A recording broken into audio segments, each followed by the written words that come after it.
दोस्तों आज मैं आपको काफी ज्यादा सोच विचार करके और अपने कई सालों के अनुभव के हिसाब से इन दो सब्जियों की फसलों के बारे में आपको जानकारी देने वाला हूं, जिसकी बुआई आप अप्रैल महीने में करके और काफी जोरदार कमाई कर सकते हो। आने वाले इस सीजन में कम से कम 3 से 4 लाख रुपए तक का प्रॉफिट अप्रैल महीने में लगाने पर यह सब्जियां आपको देके जा सकती हैं।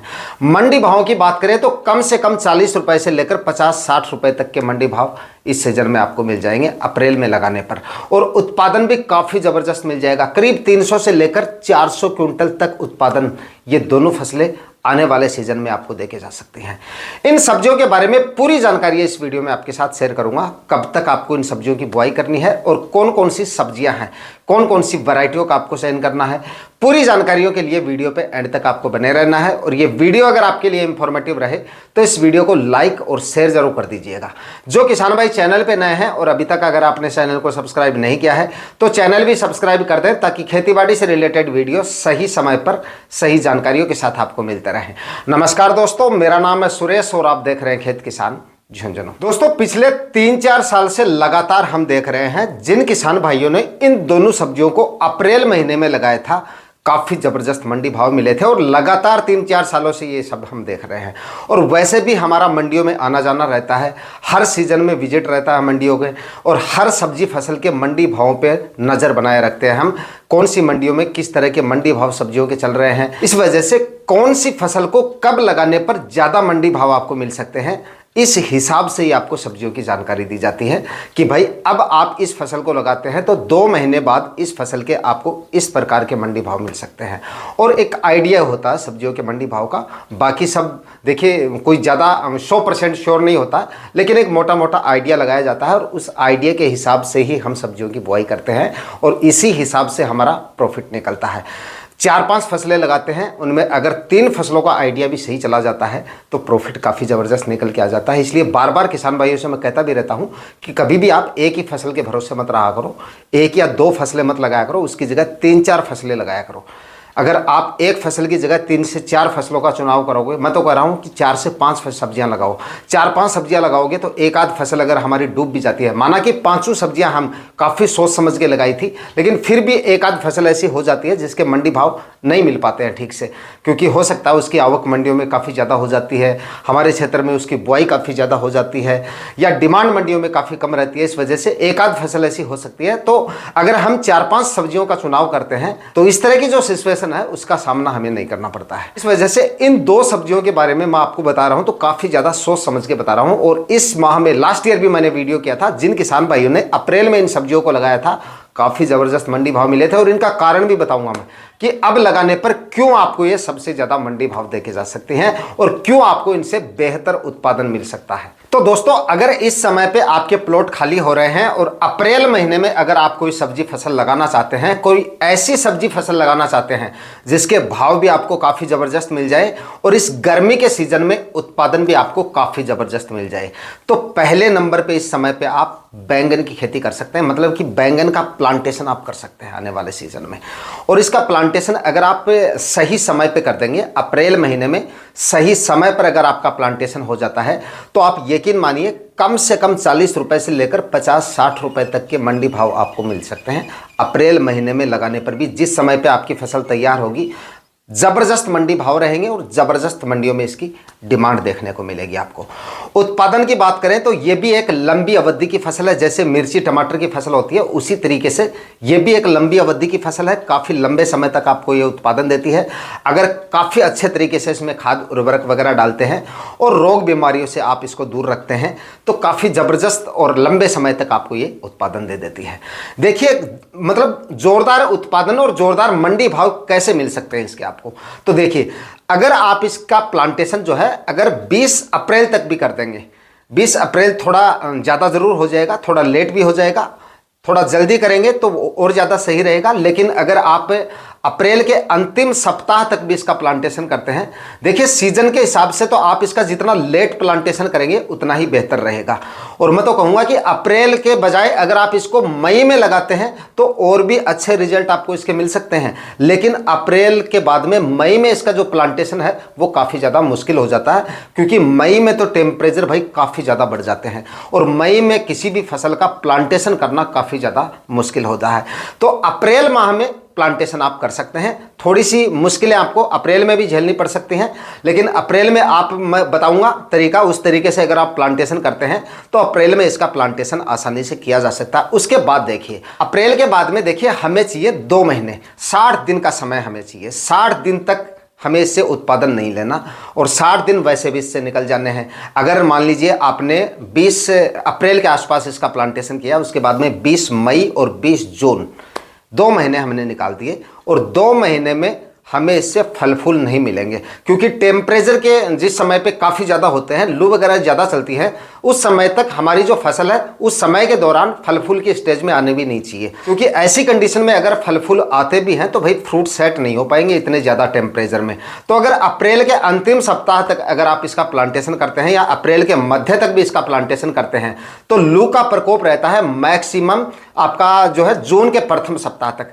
जून के प्रथम सप्ताह में मानसून सीजन शुरू हो जाता है, मतलब मानसून शुरू होता है और जब मानसून शुरू हो जाता है उसके 4-5 दिन बाद में लू जो है काफ़ी राज्यों से धीरे धीरे हटने शुरू हो जाती है, क्योंकि बाद में जो है टेम्परेचर गिरने शुरू हो जाते हैं, लू भी घटने शुरू हो जाती है। बाकी आपके एरिया में बारिश हो या ना हो उससे कोई मतलब नहीं है, बाकी एक बार मानसून शुरू हो जाता है उसके बाद में जो हीट वेव जैसी कंडीशन है वो हट जाती है। तो उसके बाद में 15 जून तक आपकी जो फसल है वो फ्लोरिंग स्टेज में आएगी, फ्रूटिंग स्टेज में आएगी और उस समय तक लू नहीं रहेगी और लू नहीं रहेगी तो फ्रूट सेट आसानी से होने लगेंगे। उत्पादन उसके बाद में आपको मिलेगा इसका जून के अंतिम सप्ताह या फिर जुलाई के प्रथम सप्ताह तक। और उस समय पे आप मंडियों में जाके देखते होंगे सब्जियों की जो आवक होती है वो तो होती है ना के बराबर और डिमांड रहती है काफ़ी ज़बरदस्त।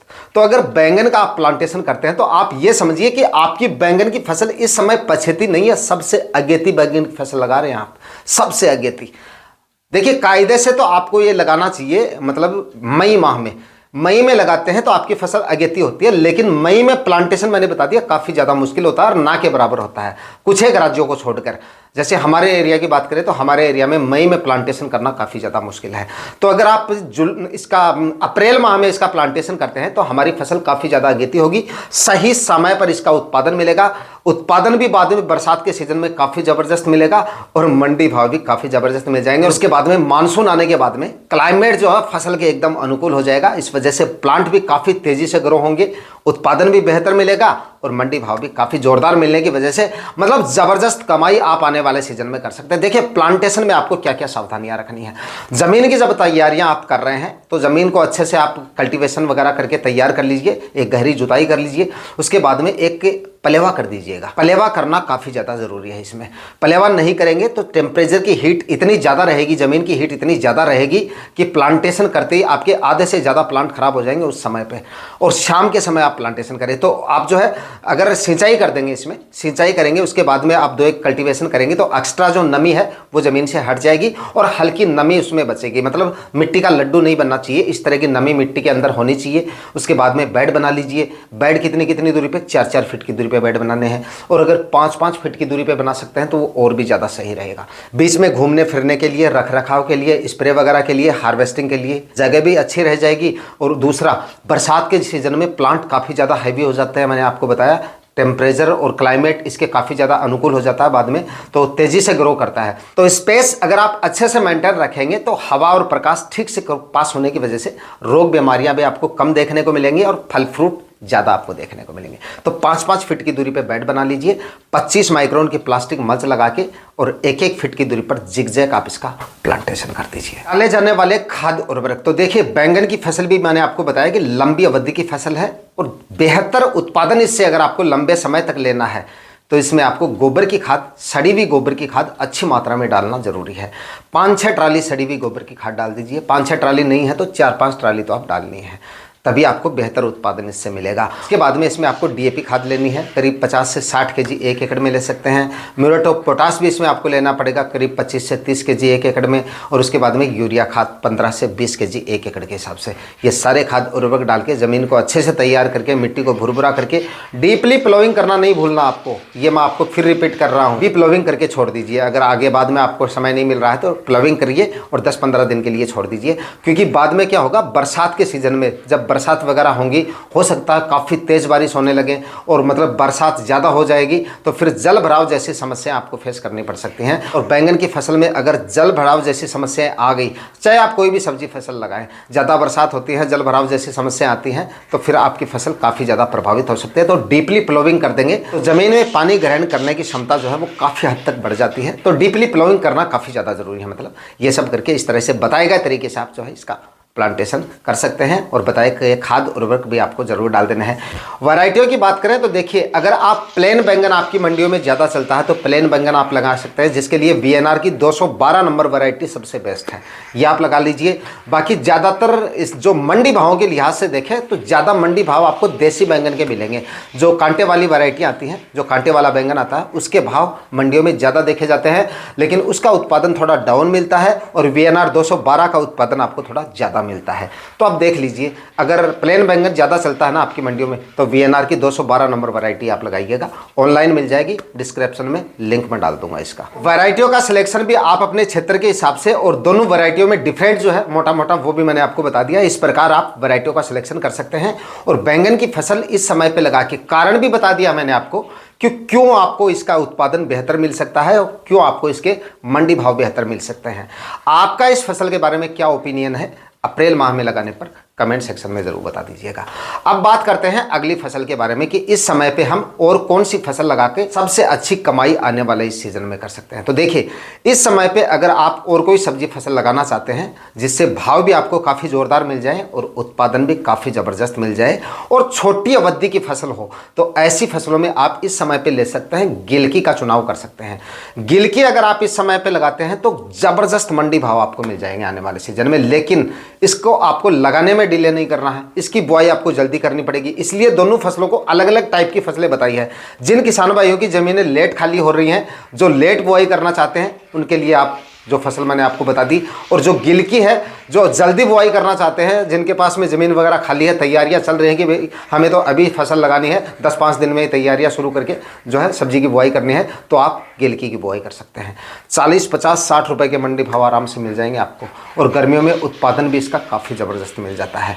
और जिस समय पर आपकी गिलकी की फसल तैयार होती है, उस समय पर जो देसी टाइप तोरई चल रही है, जो धारी वाली जो तोरई आती है, वो मार्केट में चल रही है। और बाकी और भी जो सब्जियाँ मार्केट में बेल वाली जो भी सब्जियां फिलहाल चल रही है, जो मंडियों में फिलहाल पहुंच रही है सब्जियां, उनकी आवक ना के बराबर हो जाएगी, खत्म हो जाएगी उस समय पे।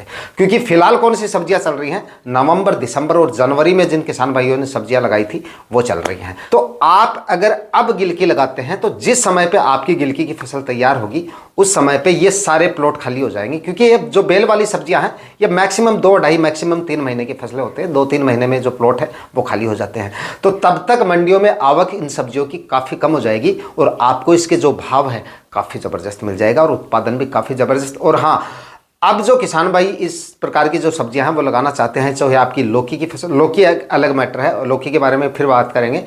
मतलब जो छोटी अवधि वाली फसलें हैं, और अब जो किसान भाई लगाना चाहते हैं, जिन्होंने मार्च में लगा दी, भले ही फरवरी में लगा दी, चाहे अब लगाना चाहते हैं, तो देखिए मंडप वगैरह तैयार करने की जरूरत नहीं है। काफ़ी किसान भाई कमेंट करते रहते हैं, कमेंट में मैं बताता भी हूँ किसान भाइयों को, क्योंकि नए किसान भाइयों को पता नहीं रहता है कि भाई कई बार देख लेते हैं इधर उधर, बाकी के किसान भाइयों की देख लेते हैं कि भाई लौकी वगैरह है, जो गिलकी वगैरह है, तोरे वगैरह है, उनको ऊपर चढ़ाया जाता है। तो ऊपर इन सब्जियों को बरसात के सीजन में चढ़ाया जाता है। फिलहाल अगर आप बेल वाली सब्जियां लगा रहे हैं, इस प्रकार की सब्जियां लगा रहे हैं, तो इनको आपको जमीन पर रखना है। मंडप वगैरह का खर्चा भी आपका नहीं होगा, मतलब तारबांस का जो खर्चा है वो भी आपका नहीं होगा अगर आप इस समय पे गिलकी का सिलेक्शन करते हैं। जमीन पे ही आपको इन बेलों को रखना है। ऊपर चढ़ाएंगे तो लू की चपेट में आने की वजह से एक भी फ्रूट सेट नहीं हो पाएगा। इसलिए इनको ज़मीन पे ही समय पे रखा जाता है। और बरसात के सीज़न में ऊपर इसलिए चढ़ाया जाता है क्योंकि बरसात की वजह से, ज़्यादा बारिश होने की वजह से और हवा में मॉइस्चर काफ़ी ज़्यादा होने की वजह से सड़न वगैरह की समस्या बेलों में आ जाती है, इसलिए उनको ऊपर चढ़ाया जाता है। और फल की क्वालिटी भी काफ़ी ज़ोरदार मिलती है ऊपर चढ़ाने की वजह से। इस वजह से फिलहाल आप अगर गिलकी वगैरह का लगाते हैं तो ज़मीन पर आपको इनकी खेती करनी है। हाँ, खाद उर्वरक इसमें भी आपको 3-4 ट्राली सड़ी हुई गोबर की खाद डालनी है। और डीएपी खाद भी इसमें भी आपको करीब 40-50 केजी 1 एकड़ में जो है डीएपी खाद ले लेनी है। लगभग 30-35 केजी म्यूरेट ऑफ पोटाश और 15 से 20 केजी यूरिया खाद आखिरी कल्टीवेशन से पहले डाल के 6-6 फीट की दूरी पे बेड बना लीजिएगा और 1-1 फीट की दूरी पे बीजों की बुआई करनी है। प्लास्टिक मल्च 20 से 21 माइक्रोन की आपको लगानी है। दोनों फसलों में इस समय पर अगर आप लगाने हैं तो विशेष तौर से आपको ध्यान रखना है, खरपतवार आपके प्लॉट में बिल्कुल नहीं होना चाहिए। इस समय पर खरपतवार होगा तो रोग बीमारियां उतनी ही ज़्यादा आपको देखने को मिल सकती हैं। इसलिए प्लॉट का साफ सुथरा रखेंगे तब भी आपकी जो फसलें हैं वो स्वस्थ रहेंगी, हेल्दी रहेंगी। और इंसेक्टिसाइड का इस्तेमाल उतना ही कम करना पड़ेगा आपको। तो दोस्तों, अप्रैल माह में सबसे ज़्यादा प्रॉफिट देने वाली दोनों सब्जियों के बारे में पूरी जानकारियां इस वीडियो में मैंने आपके साथ शेयर की हैं। फिर भी अगर आपके मन में इन दोनों फसलों के बारे में कोई सवाल है तो कमेंट सेक्शन में आप पूछ सकते हैं, जवाब देने की पूरी कोशिश करूंगा। आज के वीडियो में इतना ही। वीडियो अगर आपके लिए इंफॉर्मेटिव रहा तो इस वीडियो को लाइक और शेयर जरूर कर दीजिएगा और चैनल पर आए हैं तो सब्सक्राइब करके जरूर जाइएगा। मिलते हैं किसी और वीडियो में नए टॉपिक के साथ, तब तक के लिए जय हिंद, वंदे मातरम।